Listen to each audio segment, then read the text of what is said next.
L'étape C04, c'est le montage de la transmission centrale, alors qui est toute nouvelle hein, sur la version RR. C'est pas du tout. Il y a peu de pièces communes avec la version RTR. Alors on retrouve déjà un palier en alu qui est très massif, hein, qui est fixé par 3 vis au châssis. Donc là, ça va offrir une très bonne rigidité et surtout l'originalité. Pareil, on voit le palier, lui, l'autre qui est en plastique, hein, avec ici une protection pour passer le câble et bien le tenir. Donc ça, c'est assez intéressant. Et on a le couvercle. Voilà, on peut voir les logements pour les roulements, hein, pour maintenir les roulements. Et ce couvercle, il permet donc, quand on l'insère comme ça, on voit mieux. Donc ça permet un démontage rapide du différentiel central. Donc ça peut être intéressant. Et donc il suffira de retirer 4 vis. On retirera le couvercle et le différentiel, il pourra se retirer. Donc là, on le voit. Là, c'est plutôt dans ce sens-là. Donc ça fera un montage quand même qui est assez sympa. Voilà. Là, peut-être qu'on voit mieux. Donc pour démonter, il suffira d'enlever le couvercle. Et là, on pourra démonter le différentiel. Voilà, autrement, on a la glissière aussi qui est nouvelle. Alors on peut voir qu'il y a des trous de 3 et de 4 mm hein, selon le montage moteur. Donc ça va dépendre de votre mode de fixation. Donc il est maintenu en place par 2 vis. Alors, il me semble que c'est du 4 mm, ce qui serait pas mal, hein, parce que 3, je trouve que c'est un peu léger. Alors la 4 mm, si ça se confirme, d'ailleurs je vais voir tout de suite avec une vis, je vais voir en même temps que vous, la découverte c'est du 4 mm. Donc ça c'est nickel, ça c'est bien, ça permet un montage quand même plus fiable qu'avec des vis de 3 mm. Voilà, après qu'est-ce qu'il y a à voir? Les cardans. Alors là, vous avez les cardans centraux. Alors ça j'ai pris des mesures, donc le cardan, ils sont différenciés parce qu'il y en a un qui est lisse, le corps est lisse, et là on peut voir qu'il est un peu plus grand en diamètre et après il est plus fin.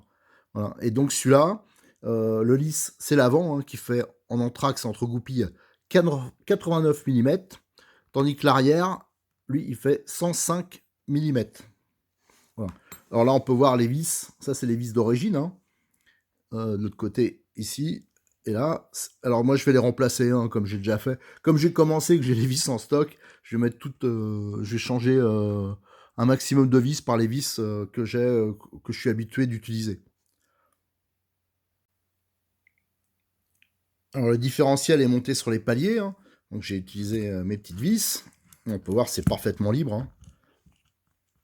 Et là, on voit bien la pièce qui permet de faire passer des câbles, hein. Donc sans que ça puisse toucher le différentiel. Donc ça c'est une bonne chose aussi. Donc voilà, et là j'ai monté juste pour l'exemple la glissière. Donc on peut voir ça coulisse parfaitement. Et c'est bien des vis de 4 mm. Donc ça c'est un plus. Je vais même sûrement monter d'autres vis que ça. Je vais monter plutôt des têtes cylindriques. Donc il y aura encore plus de prises pour le serrage. Je préfère encore. Voilà, pareil, hein, toutes ces références, si vous en avez besoin, déjà vous pouvez les trouver. Hein. Moi je me fournis pour la visserie chez Modélisme 34. Donc il a toutes les références. Il a vraiment une très grosse gamme. Mais je le mettrai aussi sur le forum de RC Mag, toutes les références que j'ai utilisées pour ceux qui voudraient faire pareil. Donc ça, je vais pas laisser ces vis-là. Je mettrai des têtes cylindriques. Et maintenant, je vais le monter sur le châssis. Alors juste avant, je parlais des vis de fixation de la glissière, hein, donc qui sont d'origine des têtes bombées, que j'avais déjà changé hein, par mes vis traitées. Mais en fin de compte, je préfère faire comme je fais d'habitude. Hein. Sur toutes mes voitures, je fais comme ça. Moi, je monte toujours des vis tête cylindrique. Hein. Moi, je préfère largement à ce genre de vis parce que alors, c'est moins esthétique, mais par contre, c'est quand même beaucoup plus sécurisant pour le serrage, le desserrage en cas de problème. Et surtout, j'ai rajouté une petite rondelle. Donc ça évite déjà de marquer les paliers, hein, parce que souvent quand on a des voitures qui ont un peu d'âge ou qu'on achète d'occasion, on voit les paliers sont souvent marqués. Alors moi je préfère mettre une rondelle. Alors déjà, ça va multiplier donc la fixation hein, va être beaucoup plus fiable. La portée sera meilleure, ça va pas marquer. Alors le seul petit truc ici, je pense, je sais pas si vous le voyez, j'ai juste au cutter fait une petite encoche là dans la partie plastique pour que la rondelle puisse aller jusqu'au bout. Parce que bien sûr la rondelle est beaucoup plus large hein, que la tête. Donc voilà, et ça, j'ai conservé toute la latitude en faisant comme ça. Et là, donc, le montage, je pense, sera beaucoup plus fiable. Hein. Moi, ça fait des années, depuis qu'il y a du brushless, hein, vu qu'on a été dans les premiers à faire du brushless, j'utilise ce système-là, j'ai jamais eu de problème d'entre-dents, ou surtout de problème de montage et de démontage. Voilà. La transmission centrale est montée sur le châssis. Donc là, pas de souci. La seule petite chose que j'ai fait, donc les aliments sont bons, il n'y a aucun problème. La seule chose que j'ai fait, c'est que en dessous, pour les vis de fixation, hein, qui sont au nombre de 5, comme sur le palier alu, il y a 3 vis. Hein. Donc ça, c'est bien rigide. J'ai mis plus long finalement. D'origine, c'est des 4-8, alors je les avais déjà changés par mes vis. Mais ça me paraissait un peu court. Moi, je préfère mettre un poil plus long, alors j'ai mis du 4-10. Pareil, je vous donnerai la référence.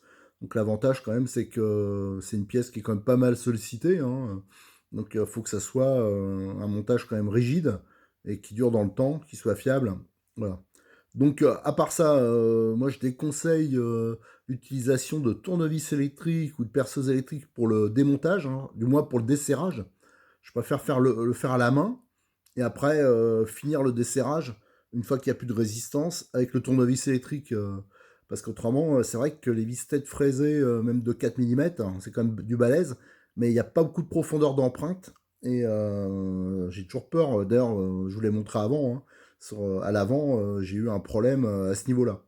Donc ça, c'est valable hein, pour toutes les voitures, hein, mais je sais qu'il y en a beaucoup qui le font au tournevis électrique, mais après, on les voit, ils sont obligés à la Dremel de faire des fentes, tout ça, donc moi, je préfère assurer. Alors maintenant que la transmission centrale est démontée, là, ça vaut le coup de faire une petite démonstration d'accès rapide au différentiel central. Hein. Donc, c'est la principale évolution avec le RTR. Donc là, j'ai retiré les 4 vis. Et on voit, il suffit de retirer le couvercle. Et hop, on a accès au différentiel. C'est pas chouette, ça? Non, franchement, c'est bien. Voilà, c'est pratique. Donc, nickel. Voilà, maintenant, on va mettre en place le moteur. Alors, ça ne sera pas le moteur définitif hein, que je vais choisir. Je vais prendre un moteur au hasard que j'ai en stock. Mais c'est juste pour simuler le montage. Alors, le nécessaire pour monter le moteur sur la glissière. Alors, déjà, la glissière, hein, donc j'ai déjà présenté, mais on peut voir il y a des trous de 3 et des trous de 4. Ça, c'est pour adapter aux différents moteurs du marché. Hein. Il y en a ici, il y a des trous. Là, c'est que des trous de 3, mais il y a des fixations en 4 mm aussi. Donc ça, c'est les vis de fixation de la glissière, de blocage de la glissière. Là, c'est les vis de fixation de la glissière sur le moteur et le pignon de 15. Alors, pignon de 15, parce que je me suis référé au tableau que vous avez ici. Hein, donc ça, c'est quand même pas mal fait. C'est bien d'avoir mis ça sur une notice. Vous avez les ratios et vous avez aussi le pignon qui est adapté selon que vous utilisez par exemple un 4S ou 6S. Et vous avez donc, alors moi 2000, vous voyez, c'est un 15 dents. Et après, je ferai aussi des tests avec différents moteurs, hein, parce que, en fin de compte, cette voiture elle va me servir pas mal à ça. Et notamment, je ferai un montage, comme sur mes autres voitures, en 3S. Alors, je sais que c'est pas trop à la mode, mais moi, j'aime bien. C'est très économique, les voitures elles s'usent moins, et surtout, c'est plus facile, et les voitures sont souvent plus légères aussi. Enfin, logiquement, plus légères. Je reviens sur le moteur. Alors là, il y a la vis de fixation du pignon. Alors, comme je vous l'ai présenté sur d'autres montages avec des vis sans tête, hein, moi, il me faut toujours des vis avec qui soient bien planes au niveau du contact, notamment, ouais, vous voyez la surface plate ici sur l'arbre de sortie du moteur. Donc là, si la vis sans tête c'est bien plat, il y aura un contact quand même qui sera largement supérieur. C'est un plus parce que le moteur, il en prend le pignon moteur, il en prend plein la tête. Donc il faut vraiment une fixation qui soit fiable. Alors là, je vais monter bien sûr du frein filet. Mais alors pareil, il faut faire attention de ne pas en mettre trop parce qu'autrement ça va se mettre entre le pignon et l'arbre. Et après à démonter, ce sera embêtant. Là aussi, pour les vis, on va mettre un peu de frein filet, mais là aussi, il faut faire vraiment attention de ne pas en mettre trop, parce qu'autrement, ça va se mettre sur le plateau ici, entre le plateau et la glissière, et bien sûr, ça va faire isolant et le refroidissement sera médiocre. Et le refroidissement en brochette, c'est assez important. Alors j'ai mis cette matière, hein, ça en fin de compte, ça sert à déglacer les carrosseries pour les peintres. Alors bon, ça me sert en RC, mais ça me sert surtout pour mes voitures anciennes, hein, dans les voitures grandeur. Alors ça, je l'utilise toujours, comme c'est un moteur que j'avais déjà utilisé. Après, je nettoie ici pour avoir comment dire, un contact qui soit parfait, qu'il n'y ait pas de résidus de frein filet ou autre. J'ai monté la glissière sur le moteur, en faisant attention bien sûr de ne pas mettre trop de frein filet, hein, toujours pour un problème d'échange thermique. J'ai monté le pignon de 15 dents, alors je l'ai réglé pour que ça soit pile poil à la bonne longueur, hein. Il suffit de l'aligner par rapport à la couronne. Et voilà, après le montage, hein, il suffit de remonter les vis de 4 mm là, avec les rondelles, hein, le montage que j'ai fait, et après de régler l'entredent. Alors bon, tant que ici la platine radio avec le récepteur et le cerveau n'est pas monté, on a un bon accès hein, visuel, mais après ça sera quand même un peu plus compliqué. Donc la bonne méthode, c'est par exemple, vous pouvez mettre ceux qui sont pas sur deux, de mettre un petit morceau de papier, hein, et après vous plaquez bien, et normalement l'entredent il sera quand même correct. Alors bien sûr, comme c'est des acier sur acier, l'entredent, s'il est trop important, vous risquez d'abîmer assez rapidement le pignon. Et même chose si c'est trop serré, hein, vous aurez un rendement qui sera pas bon, vous aurez éventuellement de la chauffe, une destruction des deux pièces métalliques hein, qui vont s'abîmer aussi. Donc attention au bon réglage de l'entredent.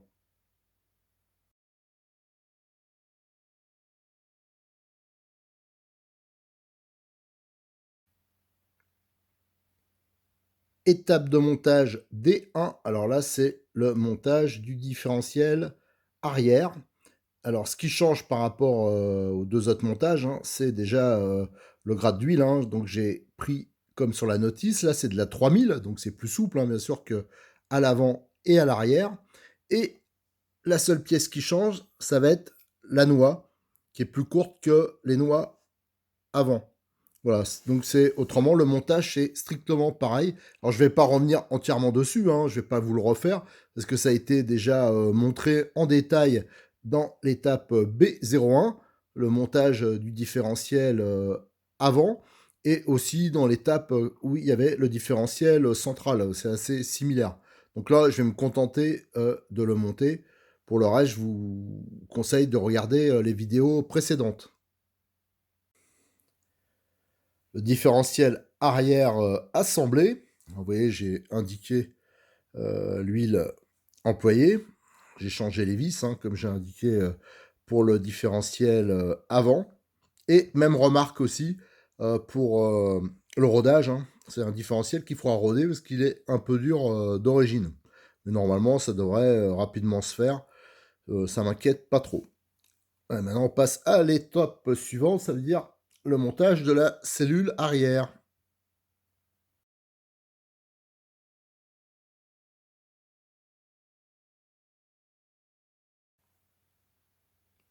Étape D04 qui est strictement identique à l'étape B04. Hein. Donc c'est la même cellule à l'avant et à l'arrière, même pignon, même, enfin tout est pareil. Donc je vais pas tout vous redétailler, parce que ça j'ai déjà fait dans une vidéo précédente, mais bon, juste un petit rappel. Hein. Faudra donc penser à ébavurer, à retirer ces excédents de moulage, que ce soit à l'avant ou à l'arrière, de bien ébavurer. Et après, pour le montage, ça sera exactement pareil que pour la cellule avant. La demi-cellule arrière est assemblée. Alors comme pour l'avant, hein, moi les points positifs, c'est que les roulements, je trouve qu'ils rentrent bien durs dans la cellule. Alors ils sont bien maintenus, ça c'est bien. Là, au niveau du jeu nécessaire en latéral, là, de façon même appliquée complètement à fond. Il reste du jeu, donc on risque pas de se planter hein, pour un débutant, donc ça c'est bien aussi. Voilà. Donc le niveau ébavurage, il hein, faut essayer de faire le plus propre possible. Hein. Là, je les ai retirés. Donc pas de problème, on va pouvoir passer à l'étape suivante.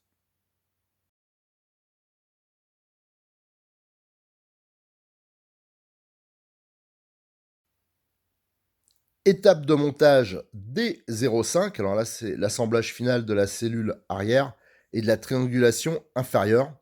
Alors, j'en profite pour remercier encore une fois de plus, hein, parce que franchement, il nous aide beaucoup. C'est modélisme34.fr, parce que ce matin, j'ai reçu un petit colis, enfin un petit colis, un gros colis, parce qu'il y avait un kit, c'est le prochain kit que je vous ferai sûrement le même type de montage. Et aussi, dedans, il y avait notamment de la colle, parce que j'avais dit dans des étapes précédentes que j'avais plus de colle. Donc il y a pas mal de choses que je pouvais plus faire, alors, notamment parce que je l'ai mal conservé, la colle, hein. Euh, donc j'ai tendance, alors je sais pas si c'est la bonne méthode, mais moi je le mets dans le frigo, et j'ai l'impression que ça se conserve quand même largement plus longtemps, tandis que là, la colle que j'avais, elle était ouverte depuis un moment et elle avait durci. Donc, et j'ai reçu aussi beaucoup de visseries. Alors là, ce qui va me permettre notamment de, comme j'avais commencé à mettre ma visserie à moi, enfin, je veux dire la visserie que j'ai l'habitude de mettre, là, ils m'en ont envoyé, donc je vais pouvoir en mettre partout.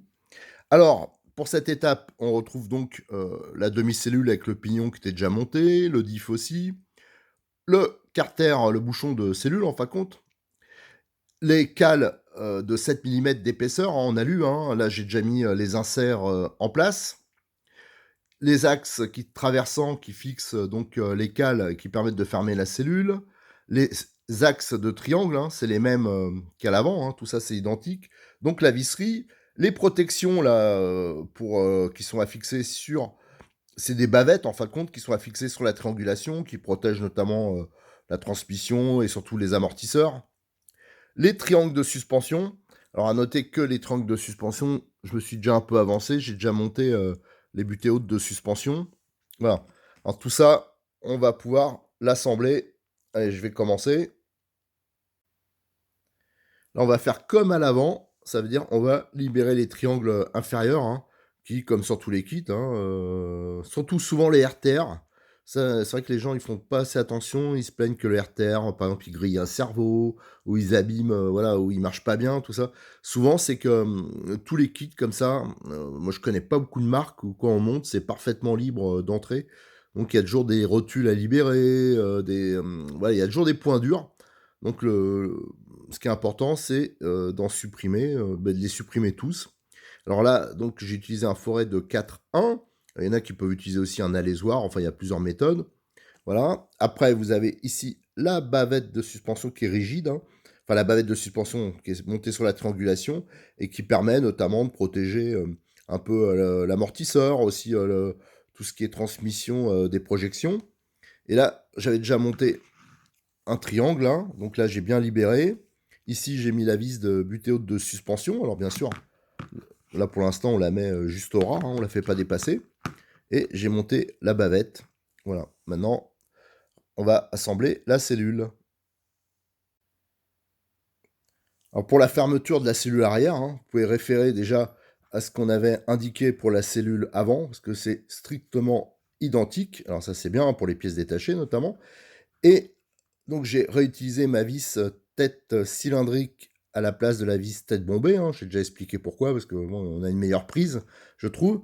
Et j'ai appliqué, parce que comme j'ai reçu la cyanolite, j'ai pu appliquer les bons conseils de Freddy, le grand spécialiste Hobbytech de la Ligue 14. Et donc, les Nistop, j'ai mis une petite goutte de cyano. Et c'est vrai que ça évitera. Bon, j'avais pas eu le problème. Quand on est habitué, on n'a pas vraiment le problème. Mais ça évite effectivement qu'il tombe lors du montage ou du démontage. Alors, le montage des cales sur la cellule, hein. Donc là, hein, ça, pareil, je l'avais déjà expliqué, mais c'est des vis traversantes, hein, alors que sur le RTR, c'est vissé. Alors donc ça rentre parfaitement, hein, ça s'ajuste, hein, c'est des belles pièces. Alors moi j'ai un petit conseil, hein, les axes, rentrez-les avant, dans les cales, vous allez voir, ça rentre bien dur. Autrement, vous aurez des problèmes pour monter l'ensemble, vous allez avoir l'impression qu'il y a de l'écart. En fin de compte, c'est plutôt un bon point, parce que ça va permettre de maintenir dans les cales parfaitement les axes, et ça évitera que les axes tournent dans les cales. Voilà. Donc ça, c'est plutôt un bon point, parce que moi, j'ai déjà utilisé des marques où ça rentrait trop facilement dans les cales, et en fin de compte, bah, si le triangle, ça grippe un peu, ou alors on l'a mal libéré, bah, il va faire tourner l'axe dans la cale et ça va l'user prématurément. Et en plus, bon, c'est pas comme ça que marche la suspension. Et là, on voit, il suffit après de monter la cale où il y a des knee-stops qui sont prisonniers ici. Il y a les emplacements. Et après, nous aurons les cales à mettre, voilà, pour caler la triangulation. Donc les cales et la triangulation sont montées sur la cellule arrière. Alors on peut voir ici, donc il y a cale B, alors je suppose qu'il doit y avoir une cale A aussi, qui doit exister. C'est la même chose, il y a la même chose qui est gravée sur la cale avant. Et ce que j'apprécie, alors, c'est qu'il n'y a pas de jeu, hein, une fois qu'on a mis la cale qui est prévue d'1 millimètre, ça rentre pile poil, et surtout, c'est bien libre, hein, une fois qu'on a fait tout ce que je vous ai dit. Voilà, autrement, rien d'autre à signaler, il y a juste ici les vis qui dépassent un peu, comme à l'avant. Alors ça, peut-être que je le modifierai, je vais voir. Je le modifierai peut-être au premier entretien, quand je ferai le premier démontage. Bon, ça, c'est pas grand-chose, hein, c'est des détails. Voilà. Allez, maintenant, on va passer au montage des fusées.